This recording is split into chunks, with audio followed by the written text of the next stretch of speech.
एगो जंगल में बैठ के कुछ लड़का सब पता नहीं क्या कर रहा है और इस सब के हाथ में बेरोजगारी वाला होली का कुछ बैनर पोस्टर है। अरे रुकोगे तुम कि खाली बजाओगे? अबीर लगाओ। अरे सुनो सुनो सुनो, ये क्या कर रहे हो तुम लोग? टीका वाले लीजिए। बेरोजगारी वाला टीका वाले लीजिए भैया, तनी मार दो। तो हमको क्या लगा दिया तुम बेरोजगारी वाला टीका? हमारे ग्रुप में बैठे हैं तो आप भी बेरोजगार हैं। तनी तनी सा हल्के हल्के हल्के। अच्छा ये बताओ लोग, तुम लोग कर क्या रहे हो? बस मोदी चाचा से कुछ बतियाने की कोशिश अब हम लोग बेरोजगार हैं तो रोजगारे न मांगेंगे बैठ के, फगुआ हो चाहे दिवाली हो। मोदी जी ले तनी आग्रह कर रहे हैं कि तनी रोजगार दीजिए। तो कैसे आग्रह कर रहे हो तुम लोग? गीत के माध्यम से फगुआ चल रहा था जो गिरा गिरा गा रहे हैं हम लोग।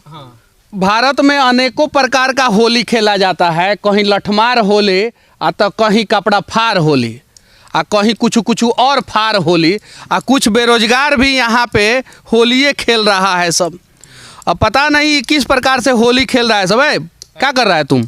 होली खेलने का प्रयास कर रहे हैं हम लोग। कैसे होली खेलने का प्रयास कर रहा है? अधिकार रंग लिए हैं, छिपा उपमय है, अब खेलेंगे तब जी। ना यहाँ लठमार होली होता है ना यहाँ कुर्ता फाड़ होली होता है, यहाँ बेरोजगार होली होता है। हम बेरोजगार हैं ना जी। बेरोजगार है। हाँ भैया हम लोगों का बतिया मोदी चाचा तक पहुंचा दीजिएगा। हाँ काहे नहीं पहुँचाएंगे? है कि बहुत सारा न्यूज वाला आता है लेके इंटरव्यू मोदी चाचा तक नहीं पहुंचाता है, मोदी चाचा तक बात में चाहिए रह जाता है। आप पहुंचाइएगा ना? एकदम बिल्कुल पहुँचाएंगे। आज देखने वाले लोगों को भी पहुंचा देंगे ना भैया। मोदी चाचा तक हमनी के बेरोजगारों का वजह पहुंचा दीजिए। हाँ चाहते हैं तो कहिए ना कि कैसे होली खेले हम बेरोजगार, कैसे होली खेले हम बेरोजगार। पाकिट में एको रुपया नहीं है, बीती उमरिया नौकरिया नहीं है, मोदी चाचा ने दिया नहीं रोजगार, सब युवा का जीवन हो गया बेकार। कैसे होली खेले हम बेरोजगार, कैसे होली खेले हम बेरोजगार, कैसे होली खेले हम बेरोजगार। पढ़े लिखे खूब किए तैयारी, नौकरी का फार्म भरे बारी बारी, तबो ना कुछ सुने सरकार, टेंशन से हमार फाटे का पार। कैसे होली खेले हम बेरोजगार, कैसे होली खेले हम बेरोजगार, कैसे होली खेले हम बेरोजगार। रंग किने खातिर पैसा नहीं है, अबीर के जगह ही कलिखा सही है। हमनी से बढ़िया है कुकुर बिलार, मोदी चाचा निकल गए रंगा सियार। कैसे होली खेले हम बेरोजगार, कैसे होली खेले हम बेरोजगार, कैसे होली खेले हम बेरोजगार, कैसे होली खेले हम बेरोजगार, कैसे होली खेले हम बेरोजगार। बोला हाय रे हाँ। तो होली खेलने के लिए तुम लोगों के पास पैसा नहीं है? एको रुपया नहीं है। तो चमचई उमचई करो, रुपया आ जाएगा। चमचई करें? है से ई का होता है चमचई माने? नेता होता का? नेता होता का चमचई? नेता का चमचाई हम लोग नहीं करते हैं। हाय बेरोजगार झुकेगा नहीं साला। नहीं झुकेगा साला, बेरोजगार तो बेरोजगार मर जाएगा साला।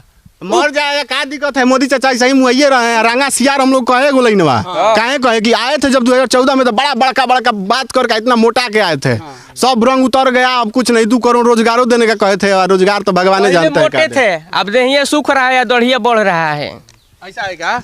अच्छा तब चुनाव मोदी चाचा तो लगातार जीत रहे हैं, कैसे बेरोजगार करके जीत रहे हैं? चुनाव तो जीत रहे हैं लेकिन हम लोग के दिल से हार रहे हैं। दिल से हार रहे हैं? हाँ एकदम हार रहे हैं। और ये बहुत बेकार कर दिए हम युवाओं का जिंदगी। ये खाली जानते हैं, ये खाली मन का बात करते हैं, लेकिन जो असली बात है वो करबे नहीं करते हैं। अच्छा तुम लोग तो इधर बेरोजगारी का रोना रो रहे हो, 4 गो राज्य में मोदी चाचा चुनाव जीत गए हैं, क्या कहना चाहते हो? उस पर हम लोग 4 को लिखे हैं लाइन। सुनाए का? सुनाओ।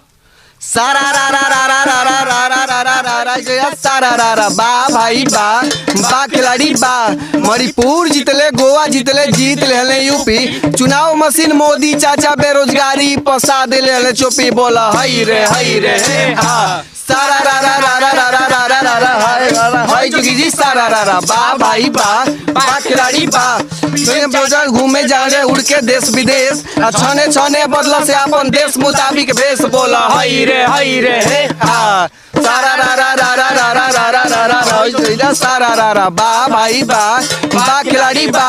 एक घाट के पानी पिए मोहन माया अखिलेश, चाचे जितावे में इन सबका हाथ विशेष। बोलो हाय रे हाँ। सारा रा रा रा रा रा रा रा रा रा हाय जोगी जी सारा रारा वाह भाई वाह बाकी लाड़ी वाह बेगुनाह के जेल हो जाई अपराधी के बेल आ साच कहब तो हमारे पीछे पड़िए आईटी सेल बोला हाय रे हा सारा रारा रारा रारा रारा रारा रारा रारा हाय जोगी जी सारा रारा जे भाई बा बाकी लाड़ी बा जेकर लाठी ओकरे भैंस हुए बनता शेर रंगो बुझी हमहू बुझी बुझले के बा फेर बोला हाय रे हे हा सारा रा रा रा रा रा रा रा रा रा रा रा रा रा रा हाय जोगी जी सारा रा बा भाई बा खिलाड़ी बा ओही के तूती बोले जे खेले सियासी खेल पीछे धावे लेके करुआ तेल बोला हाय रे हे हा बाय भाई बा खिलाड़ी बा भाई बा खिलाड़ी बा। तो करुआ तेल लेके जब चमचा बेलचा सब जाता है सब, तो तुम कहाँ नहीं जाता है बताओ तो? हम हई बेरोजगार झुकेगा?